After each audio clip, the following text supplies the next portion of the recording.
자, 오늘은 인체 내부 기관에 대해서 교육하는 날이에요. 그림에 그려져 있지만 이 그림은 나중에 복사해서 드릴 거고요.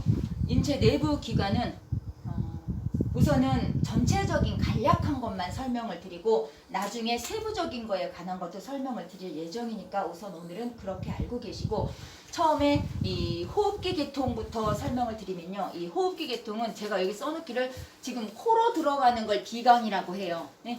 비강에서 코로 숨쉬고 가다 보면 인두가 있고 그 다음에 후두가 있고 이 폐까지를 호흡기라고 해. 우리가 숨쉬는 거. 근데 지금 뭐 비강이나 인두나 후두나 이렇게 되는데 여기가 지금 양쪽에 폐가 이게 지금 우측이고 좌측이에요. 근데 폐가 우리가 양쪽에 2개 있어요. 근데 여기는 지금 이렇게 펴는 데 있잖아. 이거는 기관이지. 우리 여기 보면 이렇게 그래서 기관 삽입한다 그러면은 여기 구멍 뚫어가지고 해는 분 있잖아. 그런 게 여기 목 보면은 이렇게 올록올록 갖고 이렇게 부들부들하는 거 있잖아요. 그런 거라고 보시면 돼. 근데 여기에 제가 이렇게 빨갛게 쳐놔가지고 후두 덮개라고 써놨어요. 이 후두 덮개는 우리가 여기서 음식을 먹게 되면 일이 식도로에서 이렇게 넘어가는데 가다가 보면은 길이 2갈래로 나눠지잖아요. 하나는 식도고 하나는 후두로 나눠져. 근데 여기에서 우리 어르신들이 가장 지금 흡인성 폐렴이 많이 생기는 이유가 후두가 이제 들숨날숨하면서 이 폐포에서 이산화탄소하고 산소를 내줘. 이 폐포가 꽈리 역할을 해요. 이 폐포라는 것은 허파꽈리라고 보면 되거든. 근데 꽈리가 숨을 쉬면서 이산화탄소를 내보내고 다시 들이키면서 새로운 산소를 받아들이고 이런 역할을 해. 지금 내가 여기 폐포를 하나를 이렇게 동그랗게 하나를 그려놨지만 이 실제적으로 보면은 포도송이처럼 굉장히 많은 거지. 이 폐포 하나에 50에서 100개 정도가 있어요. 근데 이런 것들이 수도 없이 많아. 이 기관지냐, 이거는 기관지야. 이 가지지자 해가지고요. 이런 거에 수도 없이 많이 포도송이처럼 달려있거든. 그러니까 우리 몸에는 사람마다 약간씩 달라도 아마 3억에서 5억 개가 있다고 해요. 이 폐포들이. 이 꽈리가. 그러면서 얘네가 숨을 쉬었다 이렇게 꽈리는 그 옛날에 우리 꽈리 있어봤지. 이렇게 쥐었다 폈다 하면서 이 몸에 있는 이산화탄소를 내보내고 새로운 산소를 받아들이는 역할을 하거든. 그렇게 해서 이게 숨을 쉬는 호흡기 계통이에요. 근데 이 후두 덮개는 그러면서 이제 들숨날숨할 때 이 덮개가 되는 거지. 근데 이 덮개가 이 뇌에서 우리가 음식을 먹으면 야 적군이 간다 닫아라 그래. 그러면 네 알겠습니다. 그리고 딱 닫아. 우리 같은 경우는. 근데 어르신들 같은 경우는 특히 뇌혈관 질환이나 그 다음에 치매가 있거나 파킨슨이 있거나 파킨슨도 여기서 전달을 하면 신경 전달 물질이 더 온다고 말씀드렸잖아요. 그래서 오다가 말어. 야 너 적군이 와 닫아. 예 알겠습니다. 근데 이만큼 오다 말어. 그러면 이 후두 덮개가 안 닫혀. 그러면 음식 먹은 게 기관을 통해서 기관지로 가서 여기에 이제 달라붙는 거지, 음식 찌꺼기들이. 그러면서 흡인성 폐렴이 생겨요. 그래서 어르신들을 드릴 때는 걸쭉하게 드리라고. 왜냐? 물이 내려오는 속도하고 그 다음에 걸쭉한 거 내려오는 속도가 틀리잖아요. 물은 그냥 쭉 내려가. 그러나 우리 그 밀가루 반죽해놓은 거 보면 뚝뚝뚝 떨어지잖아. 그 내려오는 속도가 늦어, 걸쭉한 건. 그래서 어르신들을 물 드시면 사례가 더 잘 걸려요. 왜? 그냥 쭉 내려와 버리니까. 이 후두 덮개가 덮이는 시간 그 차도 안 주는 거지. 어르신들은 질환 때문에 그래. 근데 우리는 금방 돼. 딱 먹었다 하면 여기서 신호줘서 후두 덮개가 딱 덮여요. 그래서 먹으면 이 식도로 가게 돼 있는 거지. 그래서 먼저 호흡기 계통은 제가 이렇게 그렸지만 이 모든 것은 다 여 밑에 있어요. 이쪽 갈비뼈에서 다 쌓여 있는 거야. 그림만 이렇게 그려놓은 거예요. 그래서 호흡기는 비강오고 코에서 인두 그 다음에 후두 이렇게 폐를 이 정도만 알고 있으면 이게 호흡기 계통이라고 생각을 하시면 돼. 근데 이제 폐는 이제 사람마다 조금씩 다르긴 해요. 그러나 제가 늘 설명했지만 오른쪽 폐가 더 많은 일을 해. 그래서 선생님들이 어르신들 이 펌핑 해줄 때 오른쪽을 더 많이 두드려줘라 그러잖아. 그래서 질환이 생기면 거의 물론 예외는 있지만 거의 다 오른쪽 폐가 많이 상해요. 오른쪽이 더 많이 작업을 하니까. 그래서 두드릴 때는 오른쪽을 좀 더 많이 두드려줘라. 그래서 폐는 이렇게 앞뒤로 잡고 있잖아요. 지금 여기 앞모습인데 뒤도 있어. 그래서 이 체위 변경할 때 견갑골 쪽도 이렇게 두드려주면 같이 이렇게 두드려지게 돼 있거든. 그래서 앞에도 두드려주지만 체위 변경했을 때 뒤쪽도 견갑골 있는 쪽도 두드려주면 똑같이 이 폐가 인위적으로 활동을 할 수 있게끔 도와준다라고 생각을 하시면 되고, 그 다음에 이제 오다 보면 여기 심장 작게 써요. 나중에 심장에 대해서 정확하게 또 설명을 다시 할게요. 이 기관들마다마다. 근데 오늘은 그냥 전체적인 아웃라인만 설명을 드릴게요.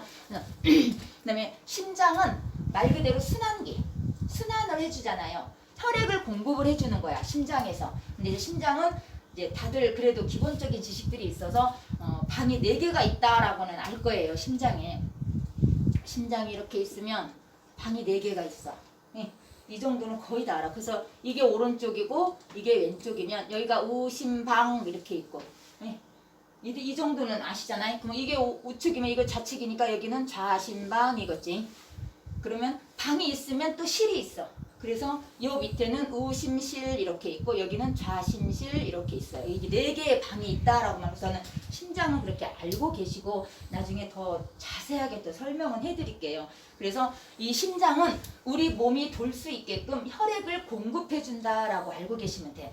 그래서 순환기 계통이에요. 그러면 여기에서 혈액을 공급해 주면 뭐가 있어야지 혈액이 가겠어? 혈관이 있어야 혈액이 가잖아요. 그럼 이제 심장을 둘러싸가지고 이것도 다 근육이 움직이잖아요. 그래서 심장을 움직이게 해주는 동맥이 관상동맥이라는 게 있어요. 근데 그게 막히면 이제 뚫는 거 가장 간단한 거 스텐트 그런 거 많이 들어보셨잖아요. 그런 걸 해서라도 관상동맥을 뚫어서 이 심장을 움직이게 해줘. 심장을 둘러싸고 있는 그 동맥들이 그래서 움직이게 해줘야 되는 거거든. 그래서 심장이 탕 하고 혈액을 보내주면 혈관을 통해서 가야 되잖아. 그래서 혈관을 통해서 가게 돼 있는데 혈관은 우리가 잘 알아. 혈관은 동맥하고 정맥하고 이 소리는 많이 들었을 거예요. 그죠? 동맥하고 정맥하고 아 이게 도대체 뭐지 하지 말고 심장에서 팡 터트려주면은 동맥을 통해서 먼저 가.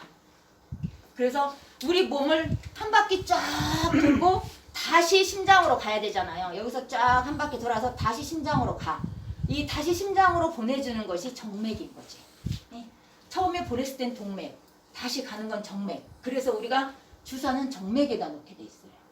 정맥 주사, 다시 심장으로 돌아가게 있고 그런 식 간단하게 그렇게 알고 있고 이 심장 한 번 우리 몸에 도는 그 시간이 정말 짧대요. 1분도 안 걸린대요. 어느 학자들은 뭐 18초에서 20초로 잡는 사람도 있고 또 어느 분은 뭐 46초, 아무튼 1분 안에 우리 몸의 모든 혈관에 한 바퀴 돈대요. 근데 혈관의 길이가 10만 킬로라고 하든가 그래요. 우리 몸에 있는 모든 혈관을 다 해보면 지구의 2.5인가 3배인가 그런 길이래 우리 혈관이. 이제 저는 안 재봐서 모르지만 배울 때 그렇게 되었어. 그래서 2.25만 아니 10만에서 12만 킬로 정도 된대요. 모든 혈관을. 근데 그 혈관에 피가 다 돌고 한 바퀴 도는데 1분도 안 걸린대. 정말 이 지구의 2.5에서 3배를 한 바퀴 도는데 1분도 안 걸린다면 우리 몸은 정말 신비한 거야. 근데 우리가 지금 이런 이 말초 혈관까지도 다 혈관이 통하기 때문에 혈액이 가기 때문에 지금 이렇게 움직이잖아요. 그래서 심장에서 피를 돌려주면 동맥을 통해서 한 바퀴 온 혈관을 다 돌아서 다시 심장으로 가는 게 정맥이고 이렇게만 우선 알고 계셔도 이 순환기 계통은 심장과 혈관이다. 근데 심장은 혈액을 공급해주는 곳이다. 그래서 뭐 우심방, 좌심방, 우심실, 좌심실 나눠져 있고 심장을 둘러싸이는 관상동맥에 의해서 움직인다라는 것 정도. 그리고 혈관은 정맥과 동맥이 있다. 근데 심장에서 팡 터트려졌을 때는 동맥을 통해서 한 바퀴 쭉 돌고 다시 심장으로 갈 때는 정맥을 통해서 돌아가고 있다라는 것 정도만 우선 알고 계시면 돼. 그 이상 넘어지면 안 되고 거기까지만 알고 계시고 오늘은 그 다음에 심장 밑으로 오게 되면 이제 위나 간이나 이런 게 있어요. 그럼 이거는 다 소화기예요. 우리가 먹고 처음에 입을 통해서 먹으면 위로 오잖아요. 위에서 먼저 소화를 해줘. 근데 위는 제가 믹스 역할밖에 못한다고 했어요. 여기에서 모든 영양을 다 흡수하진 않아요. 위는 그냥 잘게 부숴주는 역할만 할 뿐이야.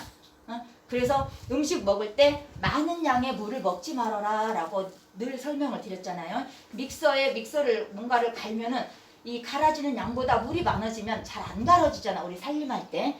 그렇기 때문에 음식을 드실 때도 음식을 드시는 순간에는 많은 양의 물을 먹게 되면 위에서 믹서를 잘 못해요. 잘게 부수는 역할을 못해.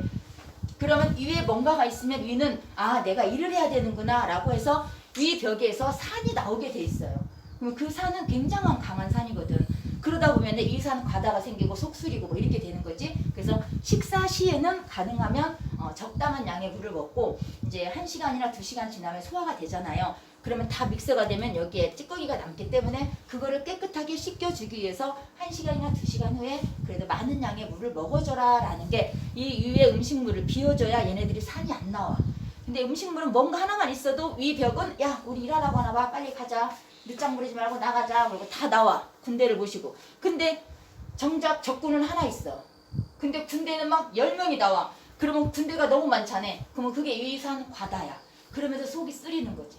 그런 역할이야. 그래서 드실 때는 적당한 물을 드시고 드시고 나서 1시간이나 2시간 정도 소화가 됐을 때는 많은 양의 물을 먹어서 위를 비워주는 역할을 하는 거지. 그래서 입에서 우리가 먹게 되면 식도를 통해서 여기 제가